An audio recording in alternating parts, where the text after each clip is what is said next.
em 28 de março de 2025. Precisamente às 10 horas, uma equipe de 3 pessoas do HIMARS ouviu as 2 palavras que tanto esperava: baterias, liberação. Uma manhã comum se transformaria em um ataque de precisão que seria estudado em instituições militares por décadas. Enquanto o sistema de artilharia de foguetes mais avançado já construído liberava sua fúria sobre uma das instalações de energia mais vitais da Europa em questão de segundos. Menos de 4 minutos se passaram desde que a tripulação havia tomado suas posições. Montado em um chassi de caminhão 6x6 que pesava menos de 16 toneladas, a plataforma M142 HIMARS permaneceu imóvel enquanto estabilizadores hidráulicos travavam o veículo em posição de tiro. O motorista continuou a ligar o motor. Eles teriam que agir rapidamente para evitar um contra-ataque em menos de 5 minutos. O chefe de seção estava dentro da cabine, finalizando os cálculos para o Sistema Universal de Controle de Tiro.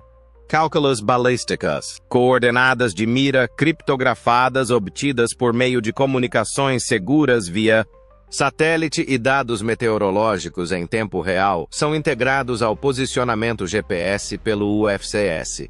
Para ambos os foguetes posicionados no módulo de mísseis com 6 unidades, o sistema determinou previamente os melhores ângulos de lançamento, durações de voo e padrões de impacto.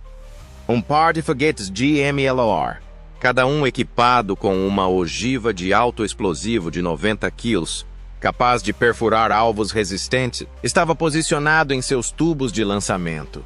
No entanto, estes não eram os foguetes idiotas típicos.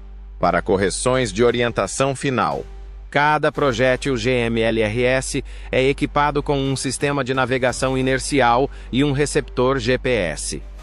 Mesmo no alcance máximo, cada foguete pode atingir seu alvo em um raio de 15 metros, graças a todos esses dispositivos de reserva. A arma também é muito fácil de usar, apesar de suas capacidades. A sequência de disparo envolve apenas o pressionamento de um botão. Embora possua algumas das tecnologias de navegação mais sofisticadas já utilizadas, os foguetes são programados para atingir o alvo com precisão pelo computador, que também gerencia o tempo de lançamento e os cálculos de trajetória. Para um impacto ideal, ambos os projéteis chegam ao mesmo tempo, mas seguem trajetórias de voo distintas. O artilheiro finalmente clicou nesse botão às 10h18. Come forward. 500 kg de potência. O primeiro foguete explodiu de seu tubo de lançamento, com a exaustão sendo desviada para longe do veículo pelo enorme defletor de explosão. O foguete disparou rapidamente para cima, atingindo 700 km em segundos, enquanto a plataforma HIMARS se deslocava para trás. O segundo foguete chegou 15 segundos depois. O pequeno atraso foi proposital. Embora chegassem à instalação de gás de Sudza com segundos de diferença, os 2 projéteis seguiriam trajetórias distintas para escapar das defesas aéreas. Enquanto os foguetes desapareciam no céu, a tripulação já se preparava para partir. Enquanto os sistemas hidráulicos retraíam os estabilizadores, o piloto acionou a transmissão. Em menos de 90 segundos, tudo o que restaria seriam marcas de rodas e o leve odor de exaustão de foguete enquanto corriam em direção à próxima posição de tiro. O que estava prestes a acontecer era desconhecido para a unidade de processamento de gás de Sudza, uma das sequências de orientação terminal mais avançadas da guerra contemporânea. Estava sendo executada por 2 foguetes GMLRS sobrevoando o interior da Rússia. Cada foguete realizava centenas de microajustes a cada segundo, voando a mais de 700 km marcados e seguindo trajetórias de voo precisamente planejadas para atingir. A precisão exata em um alvo que só seria avistado nos últimos segundos de voo. Após atingir 370 metros, o foguete líder começou a descer em direção às instalações de Sudza. A essa altura, vários satélites enviaram sinais cristalinos para o receptor GPS do foguete, que atualizava sua posição continuamente e a comparava com as coordenadas do alvo programado. No entanto, o GPS se mostrou insuficiente para atingir a precisão necessária. O sistema de navegação inercial entrou em ação nesse momento. Acelerômetros e giroscópios monitoravam cada minúscula mudança de direção e velocidade dentro da parte frontal de cada foguete. A navegação de backup fornecida por esta unidade de medição inercial, ALMU, era imune a interferências e falsificações de sistemas de guerra eletrônica hostis. Caso as forças russas avistassem os foguetes se aproximando e tentassem bloquear os sinais de GPS, as armas ainda localizariam seus alvos graças à combinação de GPS e navegação inercial. As rotas de voo foram meticulosamente projetadas para reduzir a probabilidade de interceptação. Ambos os foguetes seguiam projéteis de mascaramento de terreno que os mantinham fora do alcance do radar durante a maior parte do voo, em vez de viajarem em linha reta em direção ao alvo. O foguete de cauda entrou pelo nordeste, e o míssil da frente se aproximou pelo noroeste. A instalação era cercada por vários vetores projetados para sobrepujar quaisquer sistemas de defesa de ponto que os russos pudessem ter instalado. Os foguetes desciam a uma velocidade de 18,000 metros por minuto, completando os últimos quilômetros até o alvo em questão de segundos. Embora pudessem ser potencialmente engajados pelos sistemas de defesa aérea russos, a interceptação bem-sucedida era muito desafiadora devido à sua velocidade, baixa seção transversal do radar e orientação terminal. Os espoletas de proximidade dos foguetes foram ativados quando se aproximaram dos últimos 30 segundos de voo. Cada foguete determinou a altitude ideal de detonação várias vezes por segundo, usando um radar para medir a distância até o solo. Ambos os foguetes entraram em sua última fase de orientação às 10h20.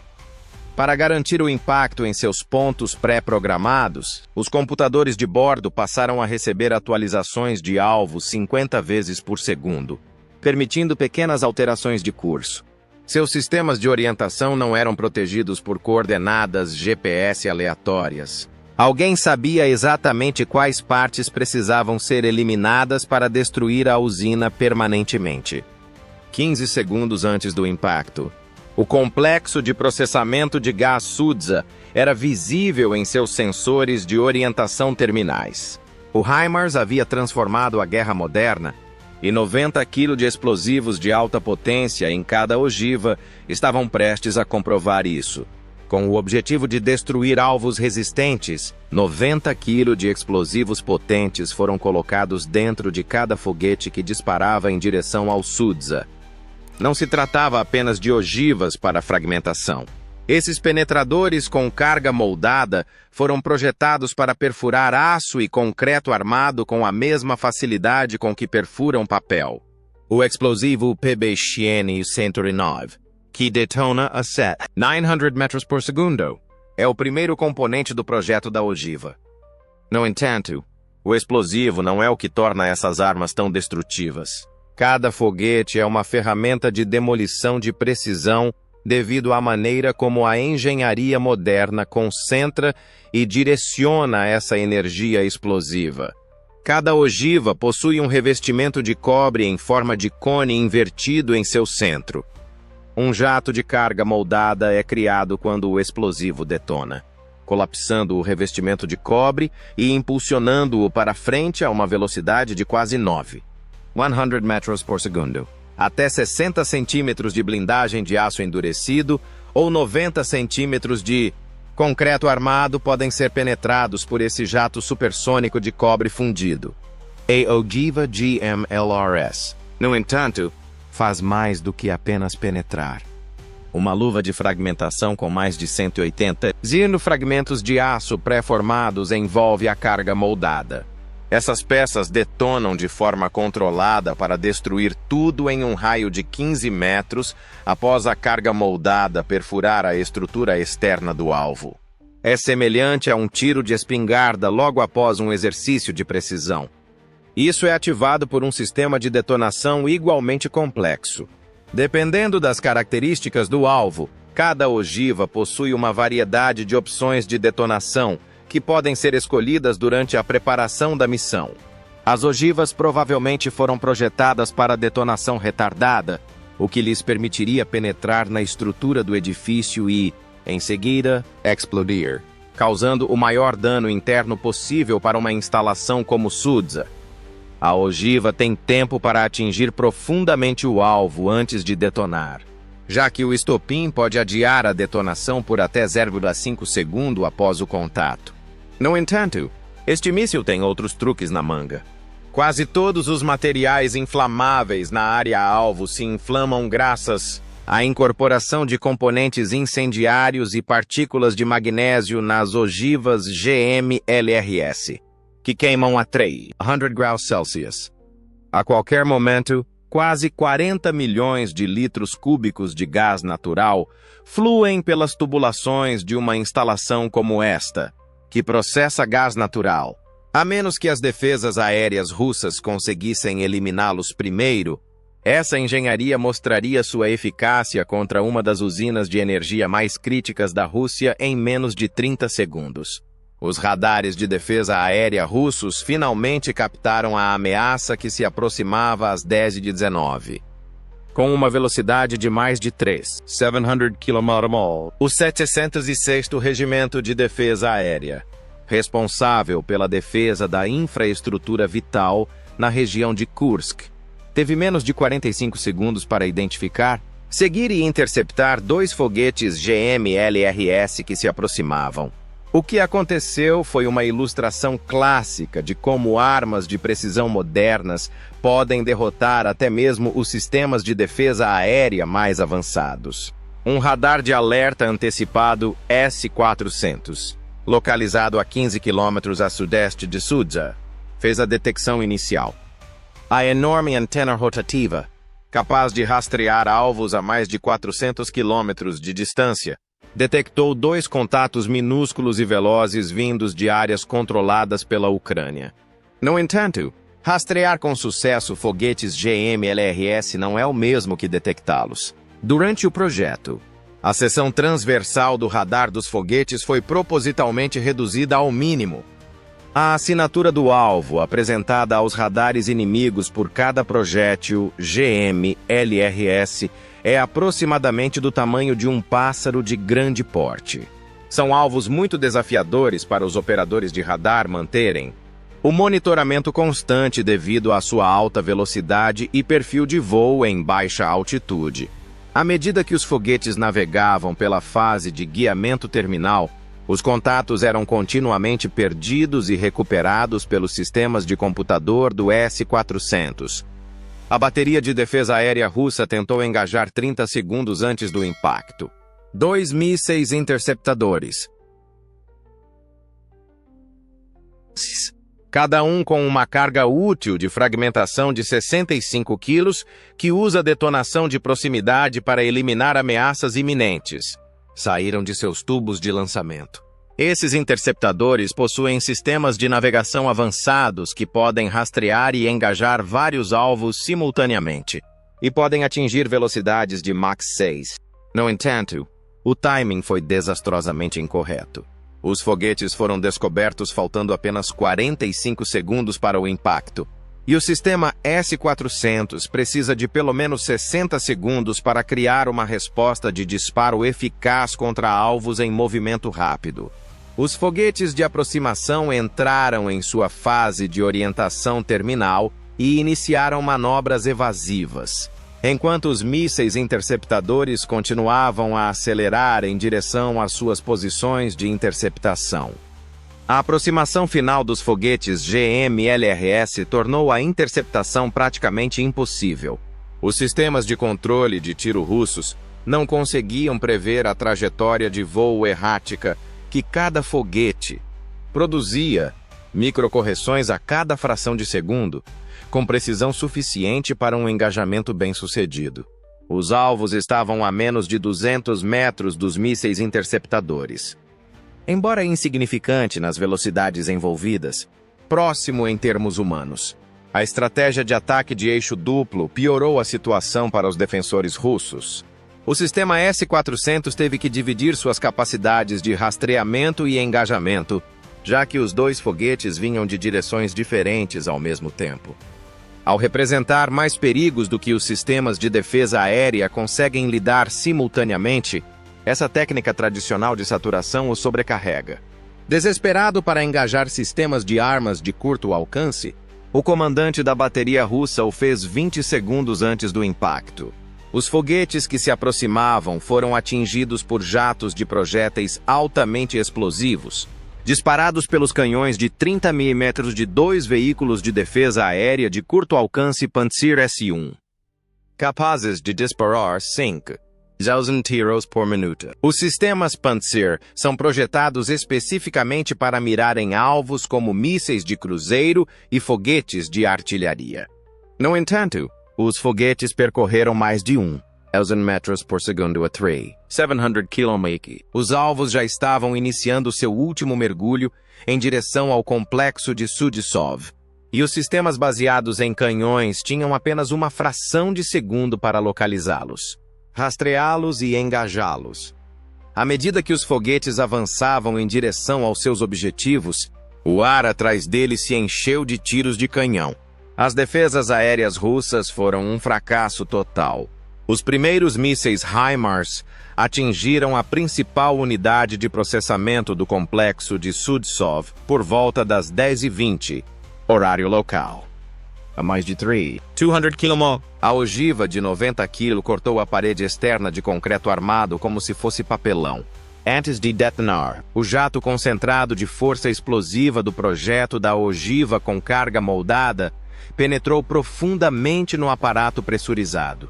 No centro do sistema de processamento de gás, onde compressores mantinham o gás natural a 75 vezes a pressão atmosférica ao nível do solo, ocorreu a explosão.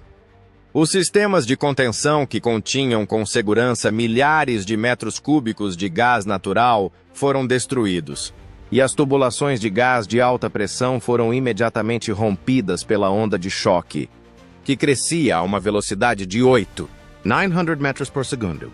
Em poucos instantes, o interior do prédio estava sendo preenchido com gás pressurizado a velocidades catastróficas. No entanto, a devastação estava apenas começando. O segundo foguete HIMARS atingiu o prédio de controle central precisamente 15 segundos após o primeiro. Esta arma foi projetada para explodir gradualmente. Os sistemas computadorizados que poderiam ter iniciado os procedimentos de desligamento de emergência foram imediatamente destruídos quando ele explodiu dentro da sala de controle dispersa, após penetrar o exterior do prédio. Não foi coincidência que esse duplo impacto tenha ocorrido naquele momento. Para maximizar o efeito danoso, os planejadores militares determinaram o intervalo ideal entre os impactos. Quantidades maciças de gás foram liberadas na atmosfera quando o primeiro foguete rompeu a unidade de processamento. O controle do inferno, que crescia rapidamente, foi eliminado pelo segundo foguete. A mecânica do que se seguiu foi devastadora e previsível. As circunstâncias ideais para uma grande explosão de combustível e ar foram geradas pela mistura de gás natural com oxigênio atmosférico. Em 45 segundos após o primeiro impacto, a proporção gás-ar atingiu níveis ideais de combustão, resultando em uma combinação volátil que permeou os edifícios danificados e se espalhou por todo o complexo de instalações. Os sistemas elétricos danificados pelo segundo impacto do foguete foram a fonte da ignição. À medida que a mistura combustível-ar atingiu a concentração crítica, diversas fontes de ignição foram disponibilizadas por linhas de energia danificadas e painéis de controle com faíscas, com frentes de chamas se movendo a velocidades supersônicas e produzindo ondas de pressão que estilhaçavam janelas a quilômetros de distância. A explosão resultante não foi apenas uma queima, foi uma detonação. À medida que todo o estoque de gás da instalação se transformava em combustível para um inferno industrial, a explosão foi visível a quilômetros de distância e provocou um enorme incêndio a centenas de metros de altura no céu da manhã. Estações de monitoramento sísmico a mais de 100 quilômetros de distância registraram o som da explosão, que foi de 2,1 na escala Richter, o equivalente a 50 toneladas de TNT detonando de uma só vez. As temperaturas no núcleo do incêndio ultrapassaram 800 graus Celsius no primeiro minuto após o impacto, o que é suficiente para derreter aço e concreto em pó. Uma série de rupturas ocorreu na rede de tanques subterrâneos de armazenamento de gás da instalação, cada uma delas adicionando combustível ao inferno crescente. Um complexo que levou décadas para ser construído e dezenas de milhões de dólares em tecnologia especializada foi destruído por 2 mísseis guiados de precisão que pesavam menos de 310 quilos juntos. No entanto, foi o que aconteceu depois que causou a explosão real, e não a ogiva HIMARS. As redes militares internas da Rússia entraram em pânico poucas horas após a devastação de os 50 milhões. Uma onda de movimentação em centros logísticos de apoio foi registrada por vigilância por satélite. Comboios de tropas foram redirecionados. As comunicações de oficiais russos de alta patente cessaram e foram substituídas por retransmissores analógicos criptografados. O Estado-Maior das Forças Armadas em Moscou realizou um briefing improvisado à meia-noite. A mensagem era inequívoca. Eles tinham acabado de ser observados em tempo real enquanto falhavam. O ataque ao HIMARS foi uma vergonha pública, além da perda de equipamentos. E não foi uma humilhação qualquer. Vários generais russos estavam presentes para testemunhar em primeira mão. Eles eram coordenadores estratégicos responsáveis pelas operações em Donetsk e Luhansk, e não oficiais inferiores. A estrutura de comando russa foi abalada pelo ataque. O Kremlin ficou alarmado com a perspectiva de que o Ocidente, usando agentes ucranianos, pudesse localizar e destruir uma instalação de transferência de armas altamente protegida e multimilionária com tanta precisão como estava acontecendo. Os generais logo descobriram que o sistema HIMARS, fornecido pelos Estados Unidos, era mais do que apenas um caminhão de mísseis. Vocês não estão seguros. Era a mensagem. Investigações internas sobre supostos vazamentos operacionais foram descritas em relatórios vazados por membros das Forças Armadas. Comandantes questionavam se a Ucrânia teria obtido acesso às suas frequências criptografadas. Outros suspeitavam de monitoramento térmico via satélite. No entanto, a realidade inquietante que ninguém na sala ousou revelar em voz alta era que não se tratava de um vazamento. A guerra foi extraordinária. A mídia estatal russa foi acionada para controlar os danos quando o medo se instalou. Apresentadores minimizaram o evento, negando qualquer perda significativa e atribuindo-a à sabotagem ucraniana. No entanto, a história se desfez na internet.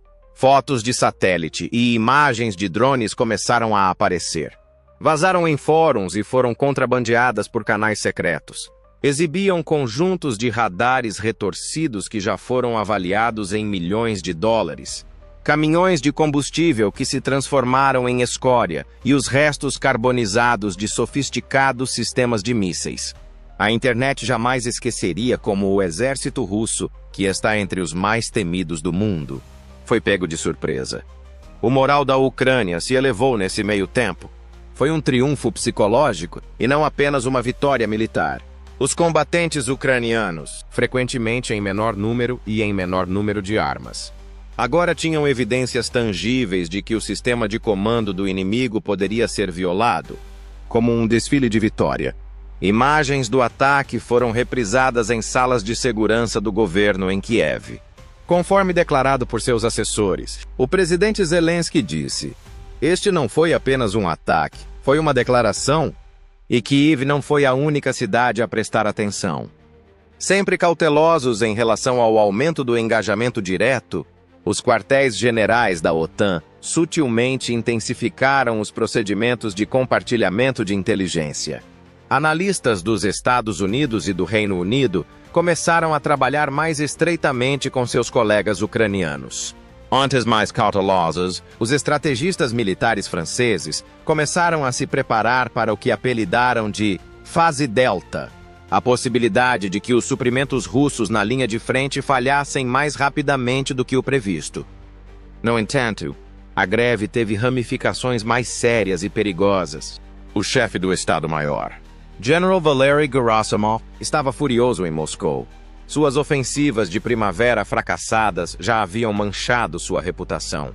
Agora, havia rumores de conflitos internos, já que as forças ucranianas haviam atingido um alvo tão valioso enquanto ele observava e à vista de seus colegas. Boatos circulavam pelos corredores do Ministério da Defesa. Teria sido a gota d'água? O ataque ao HIMARS proporcionou ao presidente Putin uma decisão difícil. Retaliar com muita dureza corre o risco de aproximar a OTAN de uma guerra aberta. Não fazer nada e se mostrar fraco, tanto interna quanto internacionalmente, onde grupos ultranacionalistas estavam se agitando. Em 48 horas, o Kremlin respondeu como se tivesse sido planejado. Subestações elétricas, terminais ferroviários e áreas residenciais foram atingidos por uma onda de ataques com mísseis que atingiram Kharkiv e Zaporizhia. Era uma jogada clássica. Quando o núcleo sangra, castigue o perímetro. O mundo, no entanto, percebeu isso desta vez. Os ataques foram diretamente conectados ao evento HIMARS pela imprensa internacional. As manchetes diziam: Putin contra-ataca após humilhação tática. A Ucrânia estava vencendo tanto a guerra de tiros quanto a guerra de informações, que agora ocorriam simultaneamente. Autoridades do Pentágono, enquanto isso, informaram o Comitê de Serviços Armados do Senado e o presidente em Washington, D.C. A lição mais importante? Uma janela de oportunidade única havia sido criada pelo ataque do HIMARS. Os generais na Rússia foram obrigados a agir com mais cautela. Eles começaram a se movimentar de forma diferente. A frequência do comboio diminuiu. Como resultado, os soldados ucranianos puderam preparar emboscadas e realizar reconhecimentos com mais eficácia. O que se seguiu foi uma novidade. O HIMARS não foi empregado apenas para atacar agrupamentos de artilharia ou depósitos de suprimentos pela primeira vez durante a guerra. Passou a se concentrar no comportamento do comando. Cada ataque era guiado pelas tendências logísticas russas, além de dados de satélite. Os Estados Unidos e o Reino Unido começaram a fornecer à Ucrânia informações sobre os movimentos, pausas e consolidações de tropas russas específicas. A Ucrânia estava jogando com a rainha no tabuleiro de xadrez digital, que substituiu o campo de batalha. Observadores internacionais começaram a reavaliar o próprio programa HIMARS ao mesmo tempo. A Polônia acelerou o cronograma para suas próprias aquisições. Letônia e Estônia solicitaram mais unidades de lançadores, para mudanças específicas. A Coreia do Sul iniciou negociações diretas com a Lockheed Martin.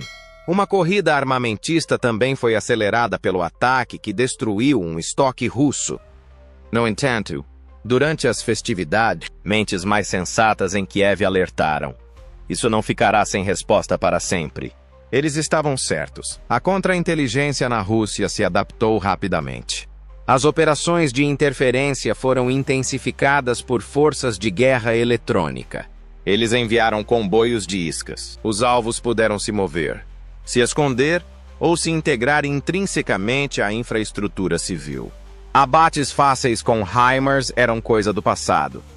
No entanto, o mito de invencibilidade da Rússia, bem como a infraestrutura, foram prejudicados, e a ação subsequente determinaria o curso da batalha à medida que o inverno se aproximava, com as rotas de suprimento sobrecarregadas e o reabastecimento da OTAN em alta. Um golpe. A perda foi de 50 milhões de dólares. Generais foram revelados. Histórias se desfizeram. E o mundo foi lembrado de que visibilidade é sinônimo de vulnerabilidade e precisão é poder nos conflitos atuais. Anos de engenharia foram reduzidos a metal retorcido e escombros em menos de 5 minutos. Nunca mais haveria 1 metro cúbico de gás natural processado na usina de gás de Sudsik. Por enquanto, adeus.